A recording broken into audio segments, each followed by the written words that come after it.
High, আমি হচ্ছে অভিজিৎ চক্রবর্তী এবং আমি আবার একটি মর্মান্তিক বুক কাঁপানো ঘটনা নিয়ে চলে এসেছি। ঘটনাটা আমাদের পাঠিয়েছে নাজিরপুর ডিজানিপাড়া থেকে আশিস চক্রবর্তী, এবং তিনি তার পার্শ্ববর্তী জঙ্গলে পায়খানা করতেন এবং পায়খানা করতে গিয়ে যা দেখে সেই ভিডিও আমাদের সামনে।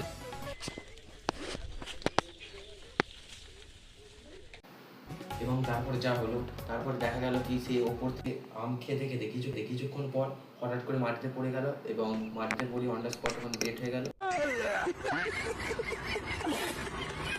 আর এবং পেছন দিয়ে পায়খানা বেরিয়ে পায়খানা স্ট্রোক করে মারা গেল। क्या ये क्या बक रहे हो? এরকম ভিডিও চাইলে আমাদের হালকা করে ফলো করে দেবে, ঠিক আছে? চলো যাওয়া যাক।